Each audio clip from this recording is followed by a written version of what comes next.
If you got time, Yeah. he's at this bus station, and there's this Englishman, very smart, very nicely dressed, and there comes the German with the funny jacket and the white socks, and he comes to this bus station and he's wondering why the bus is late. So I'm Jürgen, why is the bus not on time? And then he goes a bit crazy, and in the end he's going absolutely crazy. This would have never happened under the German control,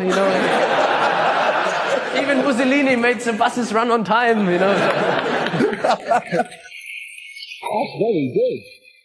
F1 围场里最能互补的队友组合大概就是维特尔和 Kimi 了，一个谁也都不笑，一个谁也都不笑。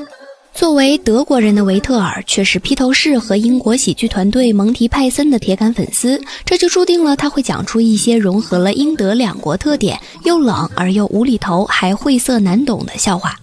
但在枯燥无聊的德国，他依然属于最具幽默细胞的一批德国人。作为世界上最快的20多个人之一，同时也是4届 F1 世界冠军，维特尔本可以站在聚光灯下享受名气所带给他的一切，但在这个金钱为王的世界里，他拒绝被蜂拥而来的赞助商牵着鼻子走。你始终无法把维特尔和巨星这类词联系到一起，他平易近人，找不到一丝明星架子。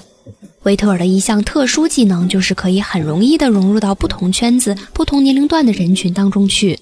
比如有一次和小孩子们见面，他们聊得太开心了，以至于孩子们直接问了自己最关心的话题：如果你比赛时在车里憋不住了，想要上厕所怎么办？维特尔强忍着笑意回答：憋尿很难，但如果我下车去上厕所，那我就会掉到最后一名。孩子们这时都捂住了嘴，他们不敢相信眼前的世界冠军居然也会尿裤子。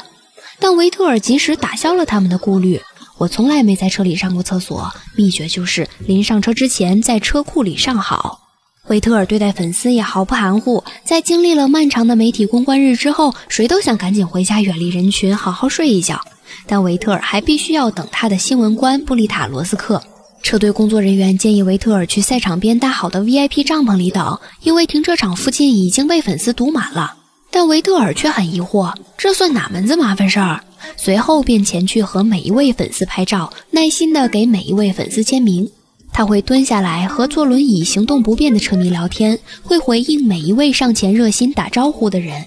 奥地利车手沃尔兹回忆，维特尔是个非常友善的人，每次去到日本，他们都会去爬富士山，并且要比谁爬得更快。因为维特尔同时也是个非常争强好胜的人，从小就想在涉及的任何领域都拿到头名。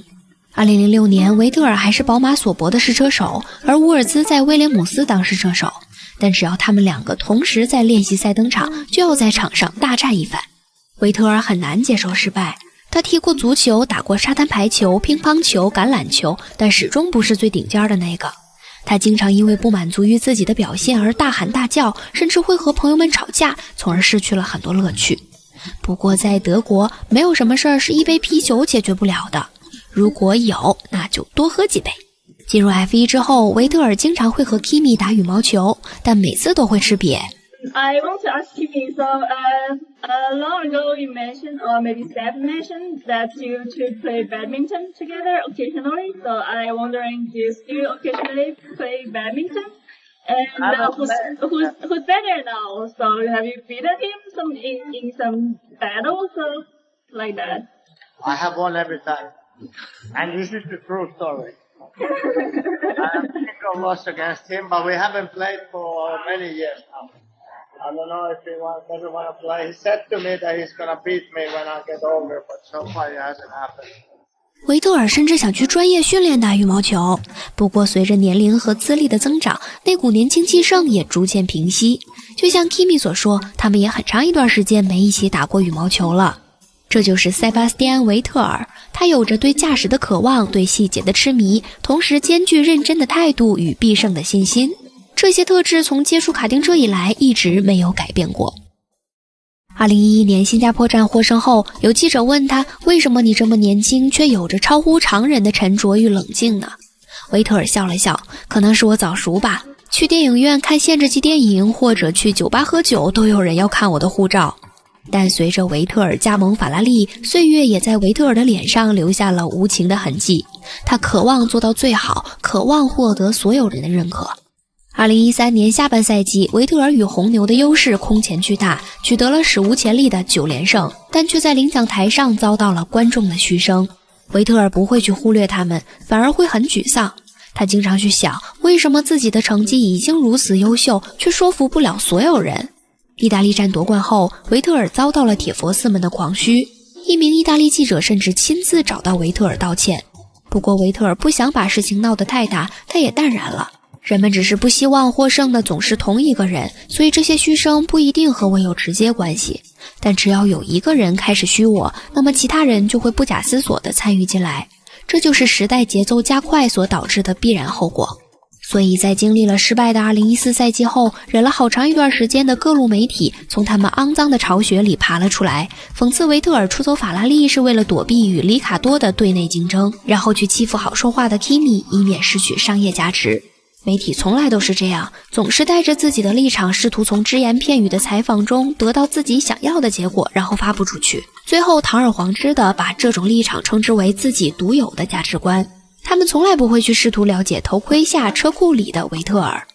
不同于阿隆索小聪明式的政治手段，他会用自己的态度和实际行动把车组团结在一起。他每次都是最后离开围场的，甚至比车队技师都要晚。而去到法拉利也不是什么逃避，这是他从小的梦想。挂在黑彭海姆家中床头的舒马赫与跃马的海报就是他的青春，就是他努力前行到今天的动力。在舒马赫之前，这匹跃马已经沉寂了长达21年，让阿莱西、曼塞尔和普罗斯特等人都没能让昏睡的意大利人清醒过来。但舒马赫让托德和罗斯布朗的铁三角续写了意大利神话，进入法拉利也就成了许多车手儿时的梦想。当梦想照进现实，抬头便是马拉内罗敞开的大门，低头也是前辈舒马赫留下的一串串脚印，这应该是世界上最美好的感觉了。但维特尔去接替的是自己的手下败将阿隆索。2010年，蒙特泽莫罗把阿隆索带到法拉利，不过2014年，马尔乔内和蒙特泽莫罗闹翻，后者愤然辞职，从此就再也没有谁能拦住无法忍受拖拉机的阿隆索离开的步伐。所以这次维特尔要击败的其实是他自己。改变从来都不是一件轻松的事情，对于维特尔来说亦是如此。从12岁时头盔上第一次贴上了红牛的贴纸，到27岁时离开这个自己待了15年的大家庭，对于拥有尔法梦而又热爱挑战的维特尔来说，告别红牛似乎是注定要发生的事情。而且在里卡多到来之后，红牛给予维特尔的支持没有以前那么多了，和车队之间的有效沟通也少了。陪伴自己连夺4届世界冠军的工程师肯尼·汉德卡莫还被炒了，这对于心思细腻、把互相信任、彼此支持看得很重要的维特尔来说是无法接受的。同时，维特尔还与霍纳之间有一些小矛盾。2014年1月，维特尔的大女儿艾米丽·维特尔降生，但由于工作的特殊性，维特尔没办法照顾到母女俩。而好小不小，霍纳当时正在猛烈追求辣妹合唱团里的 Ginger Spice 杰瑞·哈利维尔，带着妹子跟着车队满世界跑，看着霍纳和妹子你侬我侬，自己却不得不把母女俩抛弃在家里，维特尔看的那叫一个羡慕嫉妒恨。没错，维特尔都有孩子了，霍纳还在那儿当舔狗，所以就像维特尔所说，成绩并不是他离开红牛的主要原因，更多的是红牛内部的事情以及自己的尔法梦。红牛也没有过多为难维特尔，他和红牛的条款中规定，只要在2014年9月30号之前，维特尔不在积分榜前3，那么维特尔就可以提前离队。在马萨和阿隆索都失败了之后，维特尔要怎么做才能让法拉利不再沉溺于过去的辉煌呢？答案只有一个，既然法拉利选择了和维特尔互相成全，马尔乔内也宣布了对法拉利的团队结构进行重大改革，那么下一步要做的就是围绕维特尔打造出一个强大的整体，就像90年代舒马赫所做的那样。而且维特尔还有一个得天独厚的优势，那就是他在小红牛时期就可以说一口流利的意大利语了，这可以让他更好的和铁佛寺们打成一片。而且维特尔才27岁，和舒马赫当初来到法拉利时的年龄一样，但比大叔多了2座世界冠军。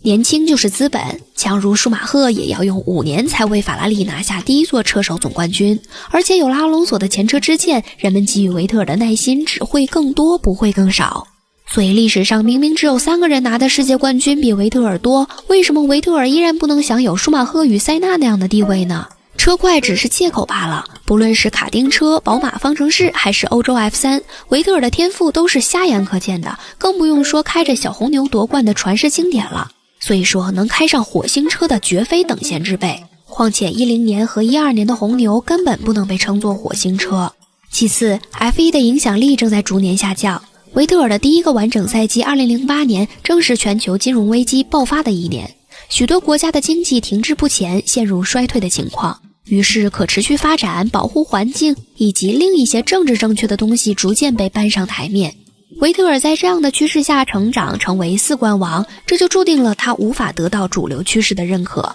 再加上维特尔的性格就像住在自己家隔壁的大哥哥，平易近人，丝毫没有架子，距离感一没，亲切感就上来了。毕竟传奇好像都是看不见摸不到的，只有在仰望星空的时候才会给予自己一点动力。而最重要的一点，虽然维特尔开过慢车，但他却没有在任何一支底蕴场队取得过成功。如果他真的能够在法拉利站上世界之巅，那么维特尔的名声与口碑必然会再上一个巨大的台阶。毕竟从8岁第一次见到舒马赫开始，维特尔就已经下定了决心，日后一定要追随偶像的脚步。